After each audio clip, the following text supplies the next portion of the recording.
Coming up, the women's hockey team travels to Northern Ireland and rings the bell.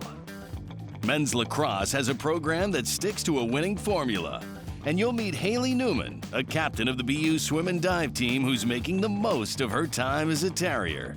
It's a dog's life, right here on BU Terriers Unleashed.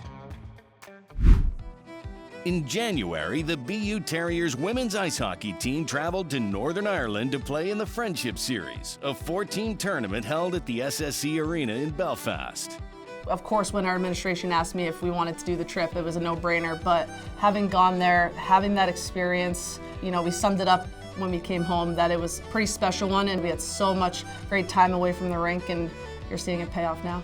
I think BU has given us a lot of opportunities, a lot of cool, neat experiences. Frozen Fenway, being in my freshman year and stuff, but I think Ireland was just totally different. We did a lot of touristy stuff too, so I think, I really appreciate being given that opportunity. We came back from Christmas break and we had one practice and then pretty much got on the bus and went to the airport, and then we landed and we had some time in Dublin, about a day or so. So we did some sightseeing and just touring around.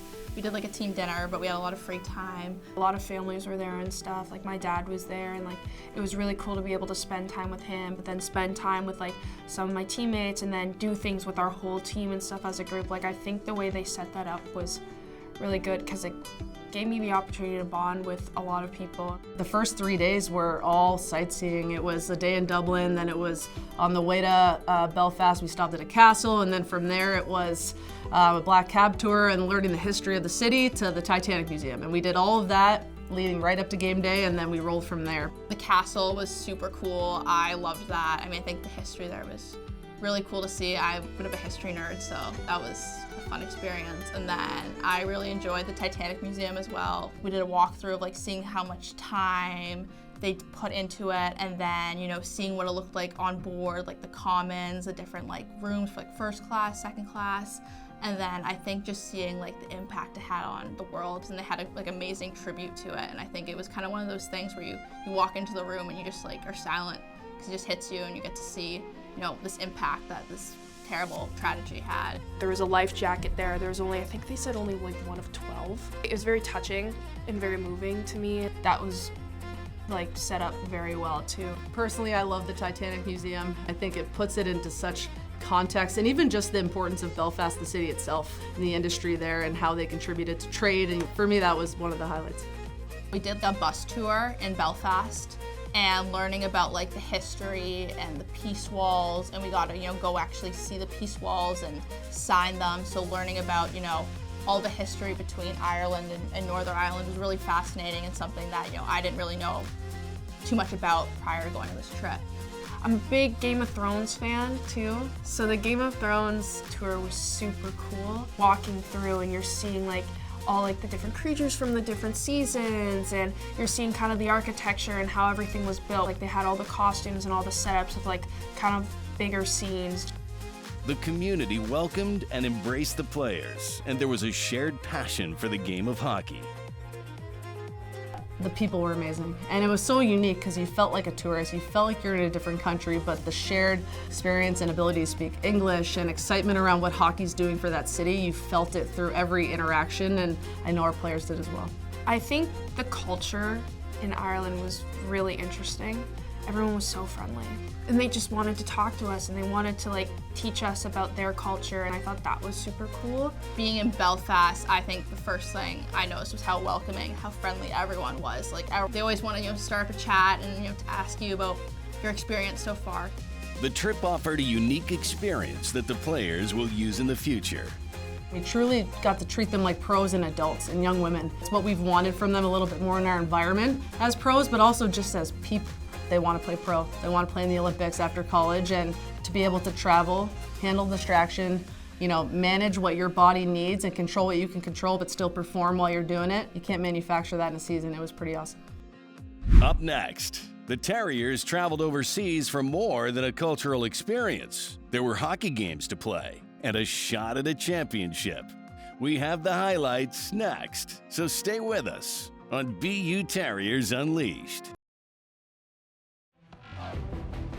After 3 days of sightseeing and absorbing the Irish culture, it was time to get down to playing the tournament. BU faced the number 8 Quinnipiac Bobcats in the semifinals. Being at BU, our players are used to distraction. We're in an amazing city. We're used to hockey being the big sport. Having learned previously before the game started the impact that hockey has on that city, and the whole reason they built the rink was for that unification of community, and I think we felt that with the crowd.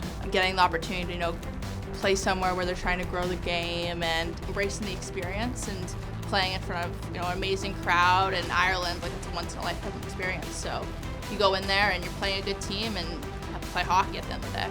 Quinnipiac's a very good team. We did a good pre-scout on them, and we did go down 2-0. We really just rallied and kind of turned the momentum around halfway through the second period. You settle in with the decor that we had, and then they just started to click. And obviously, Sid Healy, when she gets opportunities, she's going to take advantage. Goes to pick up her own rebound. Again, you talk about Kehr Haley. She loves getting this, and it's in! All created from the hard worker, Kehr Haley driving into the zone. Kehr carried it the length of the ice, made a nice drop pass to Clara, who tapped it out to Quake, and Quake took a shot, and I got the rebound. And, it was either going to be her or I putting it in the net, and, I would have taken either. We got one before the second ended, which I think was big going into the third. Now it's a 2-1 game against a very good team. And, in the room, we were just like, we got this. This is 1-goal game. Sydney Healy with a shot. It's in! It's 2-2! At 11:37 of the third period, Sydney Healy picked up her second goal of the game to tie the score at 2. I remember looking over and I was like, okay, if I give a good rebound shot, this is going in for sure. And just took the shot for a rebound, and it slipped over her pad. It would take more than overtime to decide this one, and a trip to the finals would come down to a shootout. What a lineup when you think of having a shootout, to decide the game between Mari and Net and, Lily and Louisa and Sid Healy. It's pretty easy to pick your 3. In the second round of the shootout, senior forward Lily Welke scored to put the Terriers on top. Gets into the center ice, cuts to the middle, slots it home, and the Terriers are ahead in the shootout. When she put that in the back of the net, it wasn't a shocker to me. It was just, I was so excited though. I was so excited because I was like, oh my goodness, it's happening, it's happening. Goalie Mari Peterson held her ground, and the Terriers were on to the finals. They'd face a familiar foe in Harvard University, a team they knew well. Knowing that they're committed to their game plan, they have that good goaltending, they're going to make you earn offensive looks, grade A chances, but they also go to the net hard. Every win for our group right now, funny enough, is exciting. And it was just another opportunity to we're already over here, we've already had a great experience, might as well go try to get the win. Riley Walsh opened the scoring late in the first period to give BU the lead. Chance there right on the doorstep, it's in!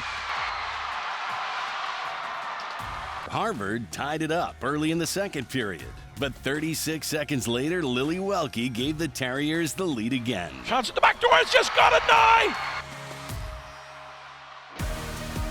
And I knew they were going to give us a good game. They're a tough team to play against. They play hard, they work hard. We came out hard too. They're going to give us a hard time. They're going to knock us around and stuff, and we're going to give it right back. You live for these moments. You want to play college hockey to be in these big moments. The Crimson tied the score at 2 apiece in the third period. It was 2-1, and then they tied it up 2-2. And I think just playing, a 2-2 game in the third period, it's fun hockey at the end of the day. At that point, we had spent a week together in Ireland. I think it was just doing it for the girl next to you and having fun at the same time. And after a successful penalty kill, Neely Nicholson's long-range shot gave the Terriers the lead 3-2. Neely Nicholson gets her second goal of the season. But there was still plenty of hockey to play in this one. Neely scored that one to give us the lead 3-2, which was really exciting. Super proud of her in that moment. And then I think we just fed off of, the crowd, the band. It was an amazing experience. We were blocking shots, we were making the good defensive plays, and it just inspires confidence. As the clock wound down, the Terriers killed off another penalty, and Harvard's extra attacker wasn't enough. And as the seconds tick away here at the SSE Arena in Belfast, the BU Terriers are the champions of the Friendship Series. BU fended off the Crimson to earn a 3-2 win and the Friendship Series title. Just to see, Maeve Carey and our captains get to ring the bell. Being a leader can be a lot of hard work, but getting to hoist that trophy is one of the perks at the end of the day. I I think just ringing that bell, especially with all the adversity and stuff that we face, as a team, it just means a lot more. The big tournament win, it was super exciting and just super proud of the girls and the effort that we played through both games. Coming up, Athletic Director Drew Marichello sits down with two seniors from the BU men's lacrosse team to talk about the new season, the chance to win a championship, and what makes the program special. We'll be right back. As we begin another men's lacrosse season, I'm very pleased to be joined by two senior captains, Jimmy Kohr from York, Pennsylvania, Connor Kehm from Glen Rock, New Jersey. Welcome, guys. Thank you for having us. Yeah, appreciate it. I mentioned you guys are two senior captains. How is it leading a big team like men's lacrosse? I think you have to deal with a lot of different personalities, but understand that we're one big family, and we lean on each other a lot as a senior group and as a captain's group. So we're really just trying to make the best decisions for the whole group. Can't just be the captains or the coaches, it's got to be the entire senior class, starting with us, and then it works down to the juniors, works down to the sophomores, and kind of everyone under the same umbrella. So as long as we're all on the same page, then we can all kind of, reach our goals and reach our potential together. Talk to me about your career progression. You learn from the people that you can learn from. When I was a freshman, Timmy Lay, Matt Hilburn, they were huge for me specifically in the O realm. And then, sophomore year, learning from Louis Perfetto, guys like that. I think that was kind of just the biggest thing, leaning on your guys around you, and then they'll help you succeed.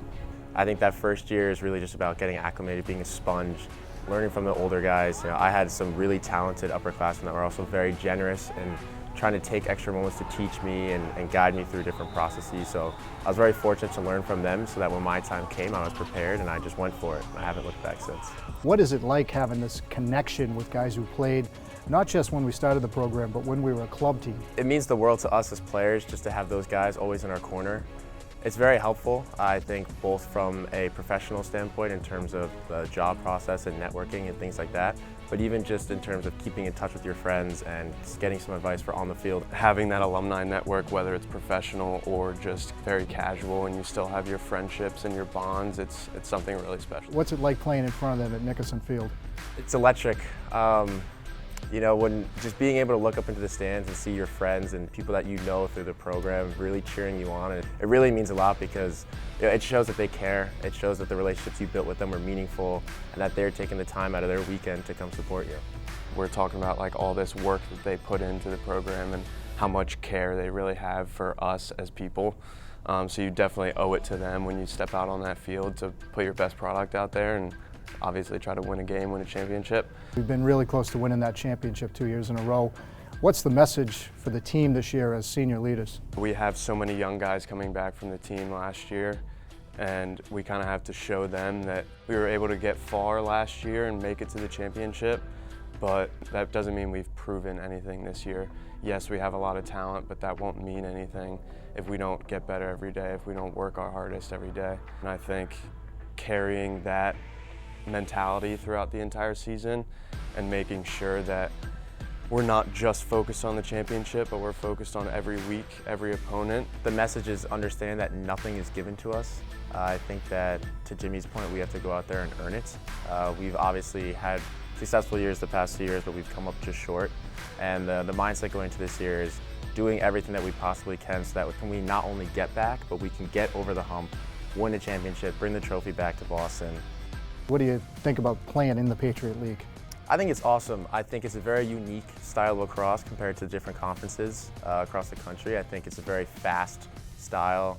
I think we play in between the lines really aggressively, and I think that's what makes the teams in our conference extremely unique. With the Patriot League, I think on any given day, whether it's great coaches or just great game plan execution, I think any week anyone can upset anyone or dominate another team. Why'd you choose to come to Boston?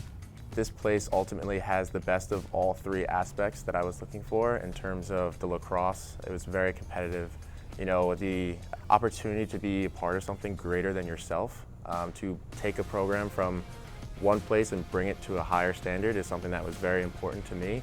I think secondly, the academics were second to none with the schools that I was looking at. I was very happy to see the academic standard that we have at BU when I was going through my process. And then third, just the social life. Being in the city is a blast. I think it provides unique opportunity and perspective as a college student to kind of be able to explore and do things that most kids can't do. I talk to seniors all the time about how quickly the college experience goes, and that's something we talk about from the first day you show up on campus, and I'm reminded that, yeah, it does go very quickly. Would you guys agree with that? I thought high school went by fast, and then college has gone by 5 times faster. I would just say take advantage of every opportunity that comes across your table. I'm fortunate enough to have an extra year after this, but these 4 years have flown by, and I couldn't be more grateful for the time that I've spent here. Well, guys, it's been great spending time with you, and I know we're all excited about this year's men's lacrosse season, so good luck to both of you, and thank you. Thank you very much. Drew. Coming up, swimmer Haley Newman's list of accomplishments in the pool is long, but the 3-time Patriot League champion's leadership outside the pool is even more impressive. We'll find out more when BU Terriers Unleashed continues.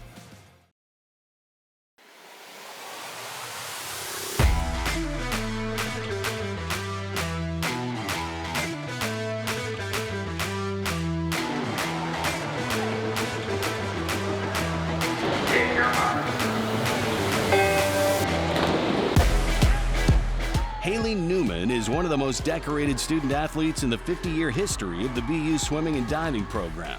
The senior captain's leadership comes from experience, and she channels her extraordinary athletic abilities at the start of every race.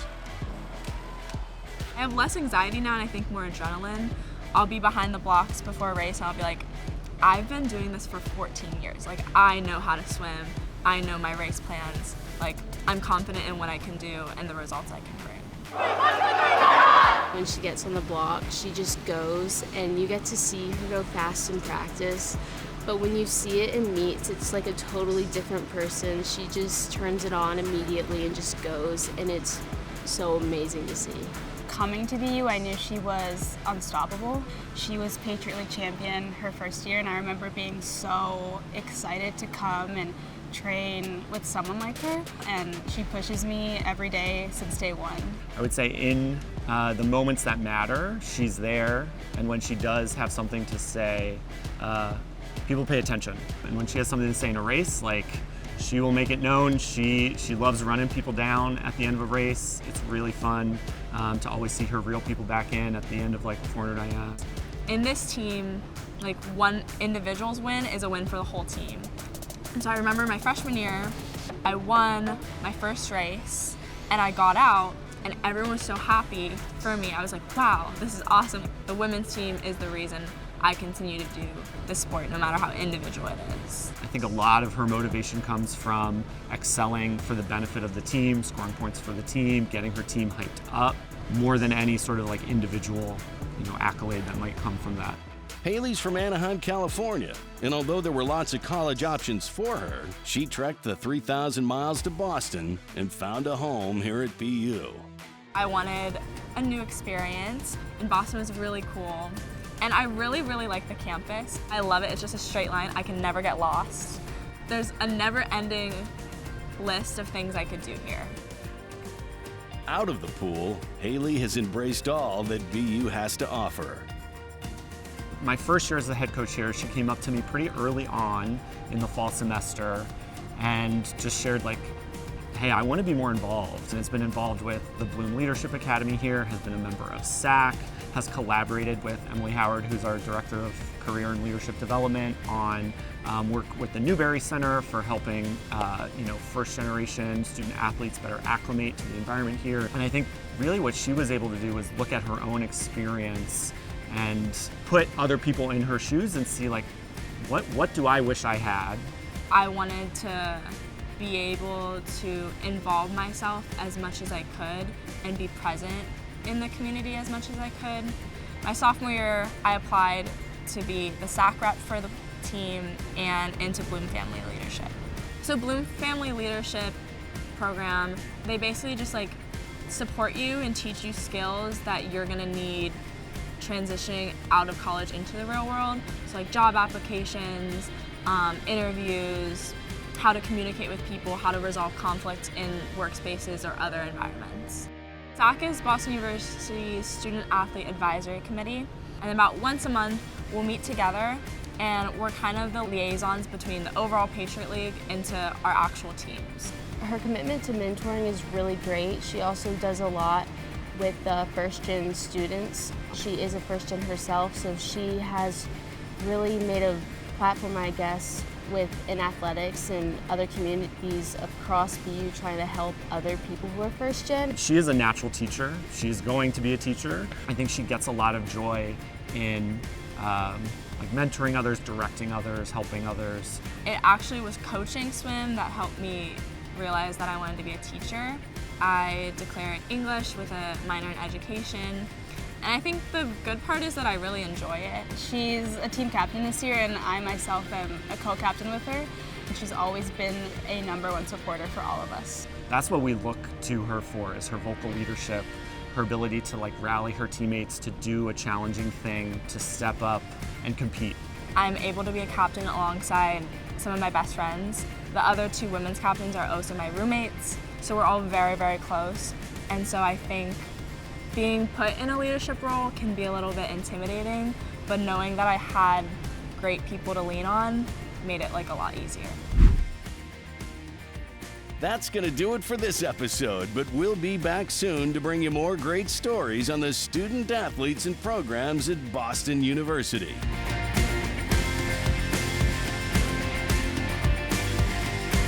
It's tournament time, and the Terriers are ready. We'll see you next time on BU Terriers Unleashed. Thanks for watching.